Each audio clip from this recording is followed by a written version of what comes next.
Assalamualaikum warahmatullahi wabarakatuh. Mut laku jandraning manungsa kantan kanyono-nyono. Manungsa amung ngubah musik karsane yang sukma. Mula kang kaya mangkono prayoga tansah sumadya laku tomo.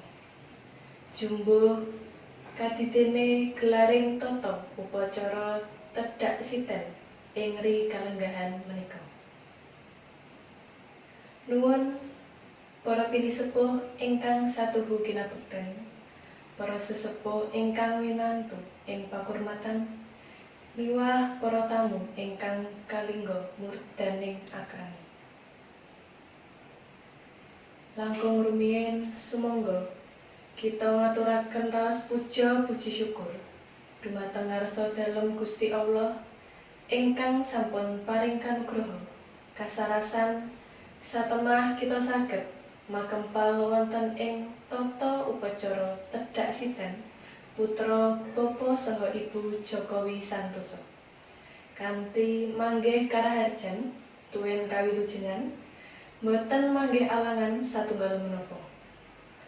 Selawat saha salam ugi tansah katetepna dumateng titah linangkung ingkang dados panutan pituladan kula panjenengan sedaya inggih Nabi Agung Muhammad sallallahu alaihi wasallam ingkang kula panjenengan antu-antu syafaatipun wonten yaumul kiamah.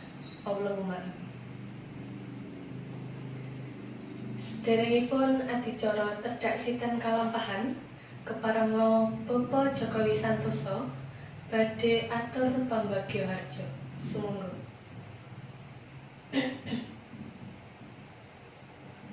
Tinata titi katining panganggit sumangga anapak lestanining gati ingkang kaeka inggih menika sungkeman. Sampun winoret curiga miwah anglepas canelo Bapak Jokowi Santoso marak sowan ngabiyantara mring ngarsanira Rama dalesan itu.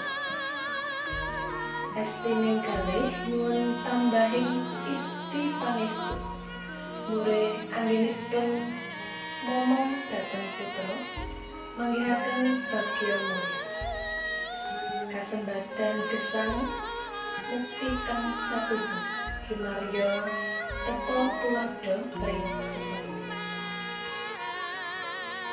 Paripurna nggih nindakaken sungkeman tumunten Bapa kaliyan Ibu Jokowi Santoso maratitisaken lampahipun ingkang putra nun inggih Nakmas putra Panjalu saperlu nindakaken upacara tedhak siten. Nalika semanten sampun dumugi ing ungguhan kang pinuju kawistara siti ingkang sampun kacawisaken daya-daya Bapak Ibu Jokowi Santoso maratitisaken lampahipun ingkang putra Anapak Siti ingkang mampu pralambita bilih gesangipun manungsa kawiwitan saking Siti pramila kanthi pangajap benjang menawi sampun ngancik ing bebrayan saged dados putra ingkang angreksa lestarining. Salajengipun winijian tirta sekarestana mrih anggenipun nglampahi gesang tansah sinanggung ing reh kaubah.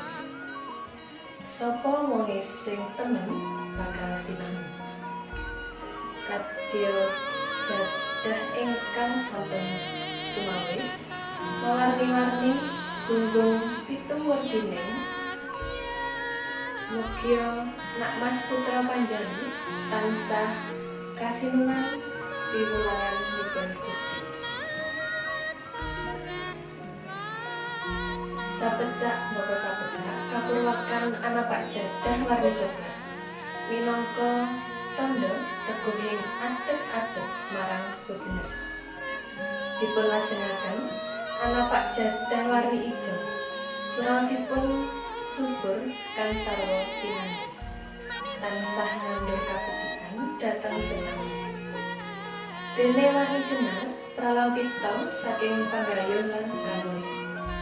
Jadah warni mulya utawi biru pralambang saking tebalipun samudra Minangkabau. Alapak jadah warni ungu pralampita saking kawicaksanan. Tumunten alapak jadah warni jambon mungku suraos katresnan lan sih-simiran. Wondene ingkang pungkasan seta pralambang miyosipun Japon bayi ingkang taksih suci lair miwah batin.